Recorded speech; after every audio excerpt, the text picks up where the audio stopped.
My name is Ian James Nathan. My surname I spell N for Nelly, A for Abel, T for Tango, H for Hotel, A for Alpha, and N for November. Nathan. What is your birthday, sir? 9th of July, 1926. 26? So now you are 90. 2. Wow. You can cheat the people by saying 72. No. 1926. And my wife is 3 years older. She's actually 95. Oh, and still alive, right? It's not very well at the moment. Yeah. Where were you born? In Wellington, New Zealand. That's where I'm headed to do more interview there. Mm-hmm. And tell me about your family background when you were growing up, your parents and your siblings. My father worked on the railway. He was an engine driver. My mother never worked, apart from home duties. I have 3 brothers, Peter, the oldest, myself, Ian, the middle one, and Morris, my youngest one. Mm-hmm. And tell me about the school that you went through. Primary school, I went to Hawera, which is in Taranaki, and I went to Tamarunui District High School, which is in the middle of the King Country at Tamarunui. I left school at the age of 15 and went to work in the railway, and I served an apprenticeship as a fitter. At the age of 23, I decided I had a better future somewhere else, so I entered Teachers Training College, but this training was interrupted because I volunteered to serve in K-Force. So in June 1951, I entered camp with K-Force. You joined the K-Force voluntarily? Yes, volunteer. I had enlisted in the Territorial Force earlier and had attended only one parade, but I enlisted in K-Force and went into camp in June 1951. And I trained briefly in Burnham Camp, and then I was transferred to Trentham, which is in the North Island, just north of Wellington. And in August I flew to Sydney, staying one night there, and flew on to Darwin, where I joined up with my colleagues who had been on the Wahine, which had been wrecked on the reef, and the soldiers brought back to Darwin. I flew from New Zealand to Sydney up to Darwin and met them all there. I had about 3 weeks, I guess, there. I was posted surprisingly, or not surprisingly, to the workshops platoon, and when the unit was formed in Busan in South Korea, or I should go back a bit, we flew to Iwakuni in Japan and were refitted with clothing suitable for Korea, and we crossed the strait to Busan? Busan. When did you arrive there? Probably around about August or September 1951, and I joined up, we set up our workshop with all the tools and all that sort of equipment that was necessary to run a workshop. We collected our vehicles. I can't remember how long we were in Busan, but we motored north from there. We must have had 2 or 3 weeks there picking up our vehicles, checking them for serviceability, because all the vehicles, most of them anyway, had previous service in the British Army. We had 2 platoons of QL Bedfords, plus machinery wagons and recovery vehicles in the workshops platoon, plus various load carriers as well. So we travelled north in convoy. We stayed overnight at 2 or 3 different places. Yaesu? No. Anyway, the third one was Suwon, I remember that. Yes. Suwon. And then we moved up to Uijeongbu.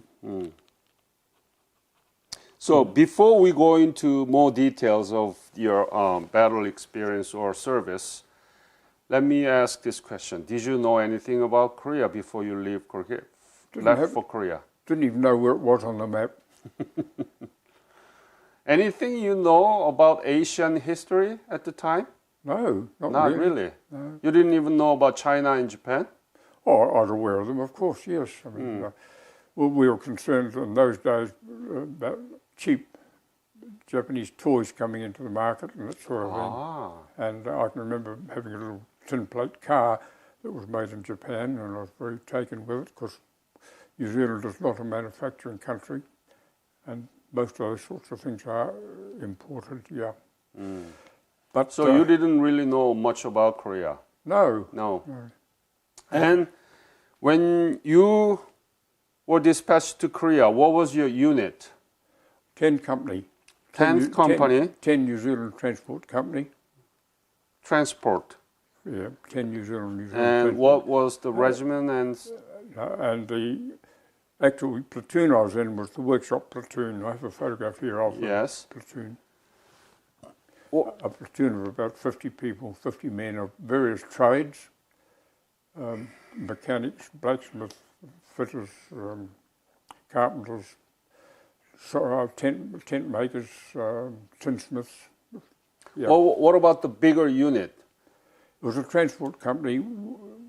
When we arrived into the operational area up at Weejongbu, we linked up with a further company of transport, a transport platoon which had been there since the 31st of December 1950. They were equipped with Chevrolet 3-ton trucks, and they became a platoon of 10 transport company. So the other two transport companies were B and C. A further platoon in the company was the composite platoon, which was designed to handle rations and break down rations for the individual units within the company. The workshop platoon serviced the vehicles from the three companies.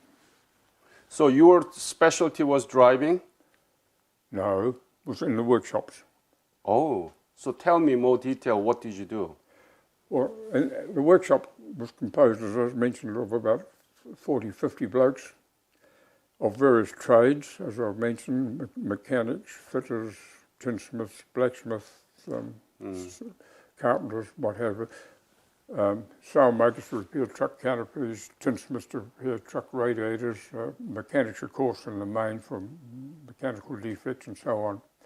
And we operated as a workshop. It was set up in three sub-units. There was 2 vehicle units and a general one, which covered the non-vehicle mechanic trades. Our officer was at that time was Lieutenant A.W. Cooper. And so from Uijeongbu, did you go further north, or what happened? I think we turned off the MSR at Weejongbu and moved up there about 2 or 3 kilometres. I'm not sure of the distances. I think we set up in a flat area with a little creek running alongside. No, that was the second place we had the creek. No, there was no water there. So you were in the rear region? Yes. Yes. Yep. And how was the situation in the front line at the end of 1951? It was fairly stable. There wasn't a great deal of movement. Occasionally I'd go up to the guns. I had a friend who was a gun sergeant, and things were fairly static at that stage.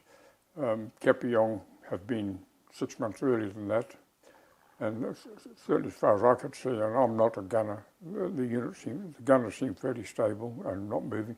We, of course, as a workshop, didn't go anywhere. We stayed there, and vehicles came into us. And you repaired those, take care of? Well, we had a system organised. I became a sergeant fairly shortly after we landed in Korea. I was a corporal and a sergeant. And the unit detached a sergeant every month, and we used to call in 8 vehicles a day comprising 5 load carriers, that's 3-tonners. So we'd have 2 from each of 2 companies and 1 from the third. And then we have non-load vehicles such as water tanks, jeeps and so on. And the sergeant that we detached, he would thoroughly examine each of those vehicles, 8 of them, and a list of defects was then passed on to the orderly room, who then passed it to the workshop operational side. By doing this, we maintained independence. I myself did 1 month on that, and at the final part came a road test, and we checked the brakes and that sort of thing. Yep, sure. And so at that time, there was around about 150 vehicles in the company, comprising, well, each of the transport companies would have 30, I presume 30, although they'd probably have 34 as a sort of an insurance to make sure they could maintain the tasks allocated to them. I'm going back 70 years, you told me. Yeah. And You're doing good. And so each of the units also had a mechanic, and we called in the vehicles once a month, and the mechanic that was attached to the unit, he would also examine them fortnight after we'd done it in the workshops. And so the defects we were found on the vehicle were then relayed, as I say, to the orderly room, who dispatched worksheets to the technical people who allocated it to the tradesmen within their unit. And so by doing that, doing 8 vehicles a day, we generally finished up round about about the 27th, the 27th, 28th of the month. So we had no vehicles coming into the workshop for repair following an inspection towards the end of the month. We, of course, did get vehicles that broke down on the road, but this is rather rare because, in fact, by having this rigorous examination every month, and it was a rigorous one, we sort of kept the vehicles in good shape. And so what that meant towards the end of the month, we sort of ran out of work. Not really, but it's always something to do. We also had a problem, of course, with vehicles that were beyond local repair or even beyond economical repair. And these were put aside if they're beyond local repair, if we could summon major components to repair them, put them back on the road, we did that. But if they're beyond economical repair, BER, they were transferred somewhere, back to Japan, I suppose. I'm not sure. Were there any Korean people working with you in the shop? Not really. We picked up a Korean orphan, little boy, about 10 years old, and he worked, we had a very good cook, and 2 cooks actually, but the boss cook, and he had this lad working for him, fed him, clothed him, gave him accommodation, and he scrubbed the pots and what have you, yeah. Not at that location, but at a later one, we had a lady who appeared, and she used to do our adobe washing for us, her clothes and things. Who she was, where she slept, I don't know. She was there. You'll take your clothes and you're lucky you got them back the next day or whatever. And you'd pay them? I guess so. Yeah. I presume so. What were you thinking when you see this orphan working for you, looking for anything? Well, he was perfectly happy. He loved it. He was well fed, I can tell you. You live in the cookhouse. You get the cooks are never skinny. So he was lucky, kind of. Well, I guess he was. Where he appeared from, I don't know. We saw very few Koreans on the ground. I've got a photograph of him. Yeah, take it out. And I've got various photographs. When you were there, were you able to see some Korean cities? Yes, we used to run as I say, getting back to our working schedule, if there was no work in the yard on Saturday, we worked 6 days a week. Monday to Saturday. And towards the end of the month, if all the work was done, the yard was clear, we didn't work on Saturday or Sunday. And that was good, the day off, because it was pretty intense. So where did you go? Oh. On Sunday? I rested. Rested. That's a photograph of the workshops. So please show that to the camera. There's me in the middle there somewhere. Middle somewhere. Oh, I know. Well, there's the boss who's dressed slightly differently, and that's me right next to it. That stage I was a staff sergeant. Ah, This chap on this side was the workshop warrant officer. okay. What else do you want to show? Oh, that's not a problem.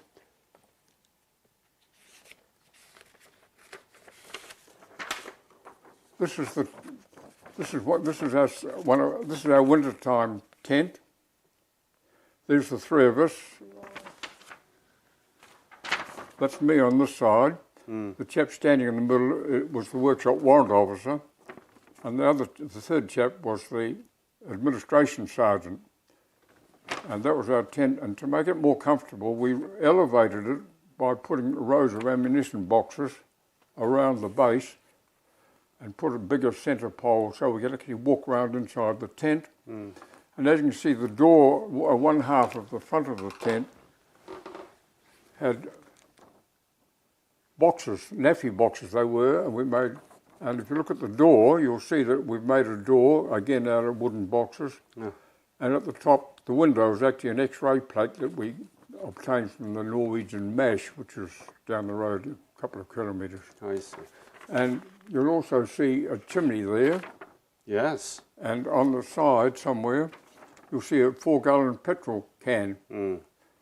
And we experimented, as a workshop, we had tools to make things and do things. Yeah, right. So We experimented with our stove.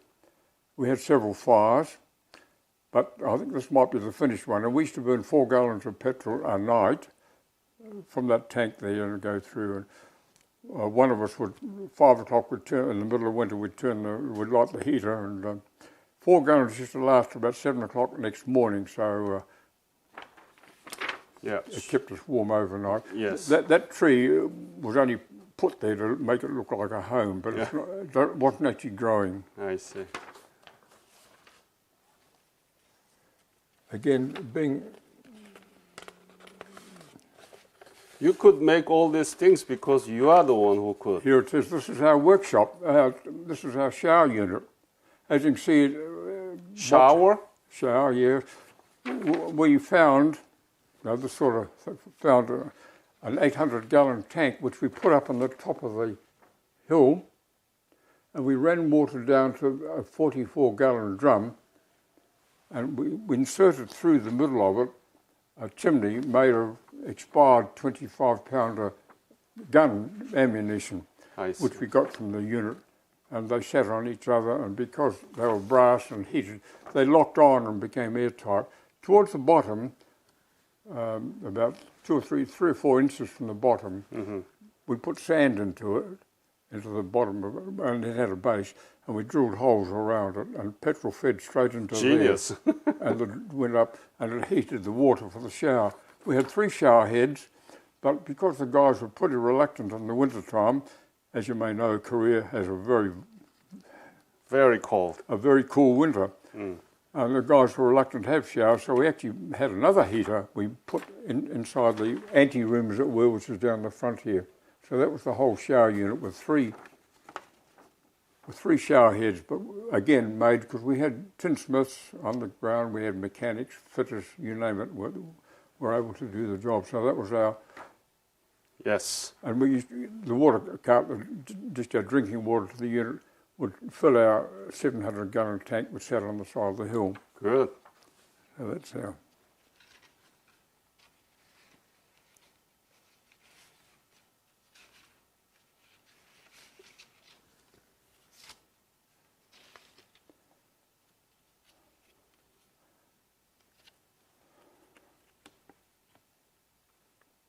What is that? Here am I with one of the local people with his A-frame. A-frame. And a little boy, which rather surprised us, also with his A-frame, heavily laden. I don't know how these children managed to carry these things. Because we weren't allowed to wear shorts. Can you show up to this point? There I am with my undies on. Hold on. That's me with my undies on, wearing a beret and boots and gaiters, but my singlet and my underpants. amazing that they can carry so much, right? Oh, I was really quite astounded. And the man too, they're huge loads. And they're not big people. I mean, I'm not hugely tall, but see how much taller I am than the man? Yeah. He's quite... I was talking about how... This is a winter shot of me, standing outside our tent with the snow. Quite cool. Yeah. And you can see heavy ropes to hold the tent down.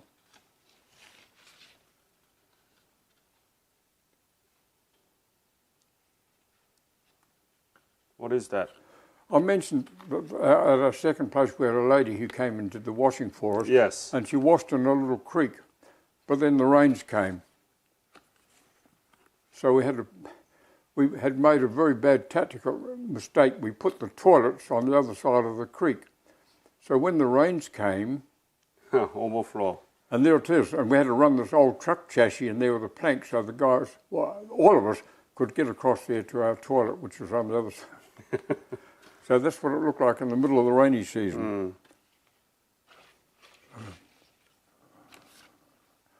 Oh, these are photographs of camouflage roads. You've probably seen all this sort of stuff before. Camouflage. Yes, camouflage. All right, so let me ask this question, sir. What was the most difficult thing, if I ask you to pinpoint during your service in Korea? What really bothers you? Nothing really. We were kept fairly warm. As I mentioned, we had shouldn't tell these sort of stories out of turn, but the administration sergeant was one of the three of us. Now, when the winter time came, we were issued with British sleeping bags. And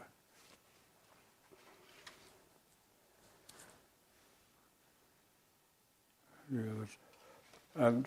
were issued with two, an inner and an outer. But the stack of the ones that hadn't been issued were stored outside our tent, and somehow or other we got a third one which we used as a mattress on our... Any other dangerous moments during your service? Well, one day I was in the workshop and I noticed a group of men standing in a circle right down the end of the workshop area, and I was curious to know what was going on, so I went down there and discovered to my surprise that this group of very brave Kiwis had a snake in the middle of the group, and they, including me, were quite terrified of this animal because New Zealanders don't know much about snakes and we're scared of them. But fortunately... Because there is no snake here in New Zealand, right? Yeah. Yeah. You really never seen any snake here? No, never. Yeah. Exactly. Anyway, one of the chaps in the workshops was actually an Australian, and he knew how to deal with a snake, which he did. But New Zealanders are terrified of snakes, and I can understand why, because I'm a New Zealander, and it's the first snake I'd ever seen. However, so that's one thing that... but I never saw another snake. I did see a snake skin that one of the dental sergeant had shot, and he'd skinned it, and it was about 6 feet long. I was quite surprised. But you don't go looking for it. But we did have one funny experience. One day, not at this location, but at some location, we discovered on the ground a little owl, and we thought it was a baby owl. And so Jim, my tent mate, and I, we picked this thing up and we put it in a shoe box, and we tried feeding it, and it didn't feed or anything like that. So we didn't know quite what to make of this thing. So eventually, next day, we looked up in the tree and found there were hundreds of these damn things up in the tree. It wasn't a baby one at all. It was presumably it's the first owl I'd ever seen. And there it was. It was an adult, mature one that had fallen out of the tree. So it wasn't a scary experience at all. We were being kind to this little animal, but this little bird, but there you are. Never mind. But we did have, you mentioned problems and things. Well, as vehicles, some of the drivers were less than savvy about driving in cold conditions, and they would tend to, some of them would tend to top up their vehicles with water and thereby weaken the antifreeze. Now the problem of this was that because the antifreeze had been diluted, it meant that it froze. And because the winter was so cold that we had a lot of trouble with you'd see a truck going along the road steaming its head off because the antifreeze was not circulating around the whole, it was just around the top of the engine block. It was like a steam engine. But another problem was if water got into the petrol line, it would freeze and block the petrol going through. So that created a problem because you had to uncouple the whole, the mechanics did, uncouple the whole pipe, copper line and thaw it all out. But sometimes the whole engine would freeze up. Now we had on issue to us diesel immersion heaters, and we would have a 44-gallon drum and we'd fill it with water and we'd put this diesel heater thing in and light it and boil the water, and we'd have to throw buckets of water at the truck to thaw out the engine, which was quite a tedious and quite unnecessary job. But drivers are not always the sharpest knife in the drawer, and without thinking this is what they'd do. So that was some of the problems we had in the workshops. You were not married at the time? No. No. Did you have a girlfriend at the time? No, I had one girl who wrote to me occasionally, but no, I had a letter here I wrote to mine. Oh, where did I put it? The letter you wrote to your mom? Yeah, I still got the envelope here. Okay. Where is it? Show that to me. Show that envelope. Let me look at it. The stamp's been taken off. Huh? Can you read that? And on the back of it, I've got... Can you read what you wrote in the... Oh, Mrs. C. Nathan, 19 Bombay Street, Nio, Wellington, N4, New Zealand. And on the top of the envelope, I've written on active service. Yes. And on the back, I've got Sergeant I.J. Nathan, Workshop Platoon, RNZASC, NZFPO 4, NZAPO 444. That's written on the back of the envelope. There's no contents in it. Oh, no, that's 70 years. What did you write about? Oh, I don't know. Don't know. Can't remember. Well, I remember once writing to my brother, I also wrote to my older brother, and I was interested one night to see in the sky a particularly bright star, I call it. And it was rather intrigued me. I noticed it for several nights, so I got a compass and got the bearing. I also estimated its angle, and I wrote home to my brother, who was also in Wellington, and he went to the Carter Observatory, and he came back with the reply that it was Venus, the planet Venus, so I was quite impressed. You see these things when you're not living in a house with electricity. Were you able to look around any city in Korea while you were there? No. No. We used to run a truck on a Sunday, the blokes down to Seoul. I went once, and in those days, it was really a derelict city. I don't think anybody lived there. Tell me about the details of the city you saw. Well, it was just a shambles, and they had markets set up, and the local people were very ingenious, and they'd scavenge or get a hold of empty beer cans and make all sorts of interesting things out of them. One thing that I did buy, which I found interesting, and I sent it to my brother, was a pair of 6x30 binoculars which had the hammer and sickle on them. I thought that was rather interesting. I was just wondering what its story was. And I gave it to my brother. I never saw it again, but it was something unusual that I saw. I see pictures of Seoul now, and I think, gosh, what a wonderful city. Have you been back to Korea? No. Never. So are you following up with what's been done in Korea? Oh, yes, I do, of course. I'm interested, but I'll never go back. We have the opportunity to go. We did have. to go back, but I always declined, and I had no real reason for going back. So you know that Korean economy is now in the world the 11th largest. Oh, I wouldn't be surprised. Why not? The people are hardworking, and that's pretty important, isn't it? You're saying yes. You agree? Yeah. Yeah, but other people in other countries, they work hard too. Yeah. Well, I don't know. I'm not an economist. When you left, when did you left Korea? When you leave Korea? Yeah. When did you leave Korea?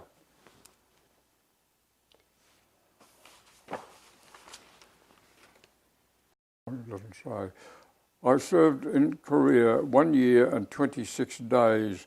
I must have left there around about September, October. October 2052, right? Yeah. My service record's here somewhere. And Yeah, and it doesn't say when I left.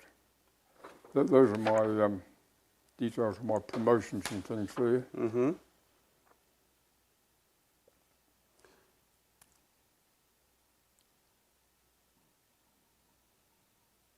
yes, you look like you left 52 January.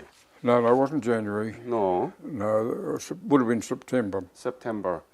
And I'll guess, because we had a rumour went round. You know, rumours can spread, and we heard that a staff sergeant was returning home to New Zealand with 6 corporals as instructors to train our replacements, replacement drivers for 10 Company.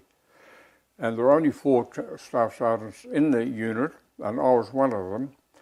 And we discussed this the night before, and we just didn't know, of course. Anyway, next day I got called up to company headquarters, and they said, "You're going home to New Zealand tomorrow." Lots of warning. And so I went back to Seoul and stayed at the British Army transit camp, and flew back to Japan to Hiro, where the New Zealand base camp was. And I've got a photo somewhere of us.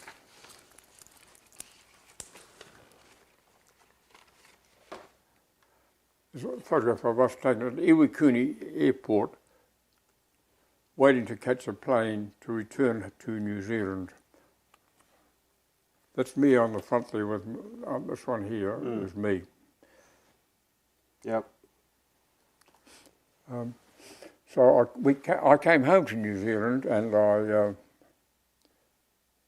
we flew from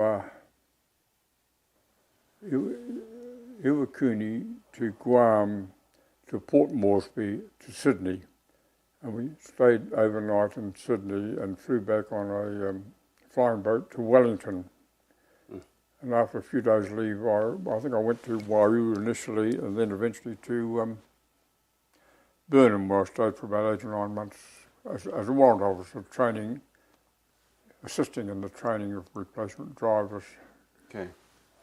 What is the importance of the Korean War in world history in the 20th century, in your opinion?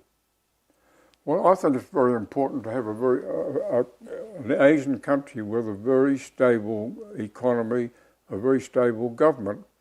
You look around and see what's going on in Myanmar or Burma, Cambodia, Vietnam.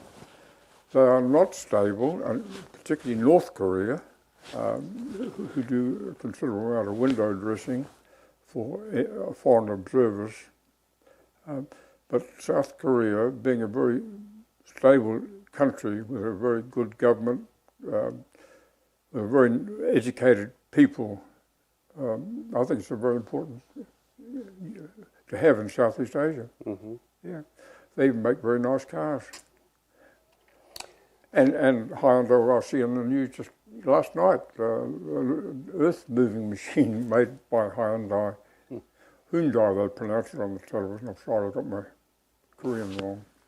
Next year, which is 2020, will be the 70th anniversary of the war. I mean, it's been 70 years since we signed the armistice, but never been replaced with the peace treaty. That's right. What do you think about that? Well, the First World War was the same.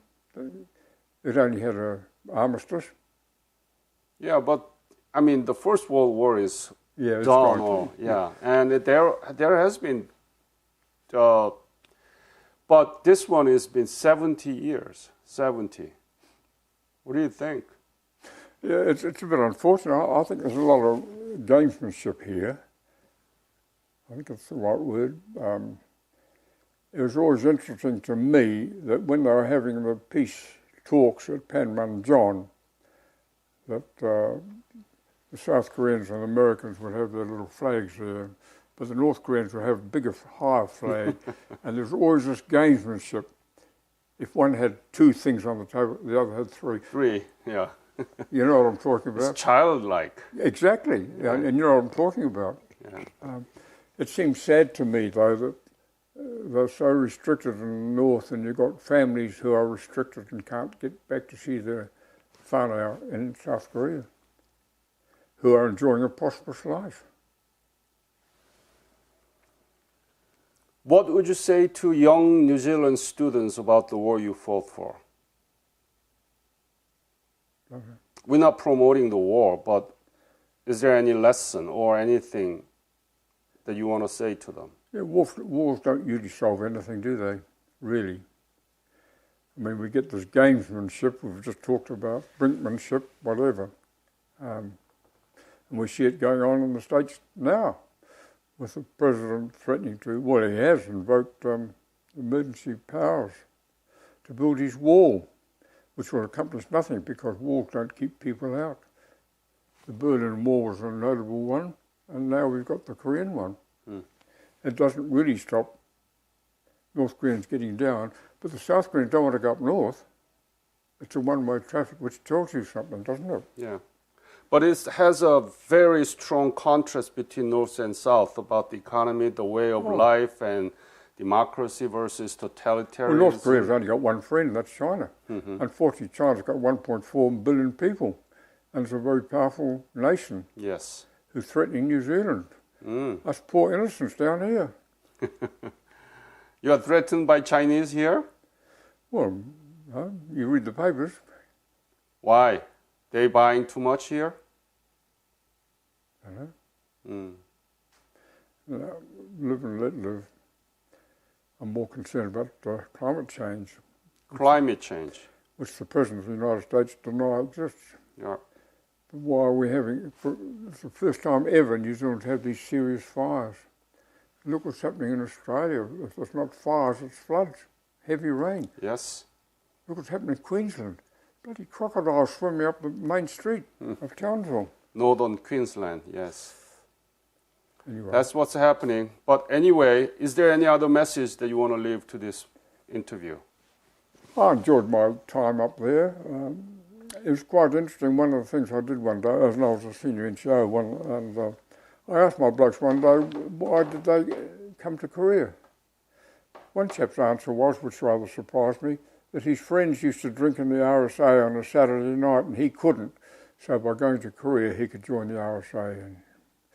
But back to your original question, very, very few knew where Korea was. And that tells you something about our education system. Yes. And that's why we are doing this. We are making curricular resources for the teachers in the United States. That's been published by the biggest social studies association in the United States. And could you read the title in the cover? Koreans' place in teaching world history. Yes. Could you show that to camera? Oh, there it is there. And we are making same kind based on these interviews of Korean War veteran about the Korean War and its legacy. So that's why we are doing this, okay? Well, you've got such a strong economy that you can do this sort of thing. Oh, I like Korea. I've got no problems. But I had no wish to go back to Korea again. I was pleased to be there. It was a surprise to come home. We knew when we went, we didn't know there was a time limit on it. That was introduced later. We'd been there quite some time when they announced it was going to be, our tour of duty was going to be 18 months. But we knew nothing about that when we enlisted. Yes. And I suppose one of the reasons I enlisted was I resented the fact that I had no chance of serving in the Second World War because of various circumstances, not of my making, but government policy, precluded my attendance in the services. But I never regretted going to Korea. I think it's a great place. Great, Ian. Thank you for coming and sharing your story and wonderful pictures. Thank you again.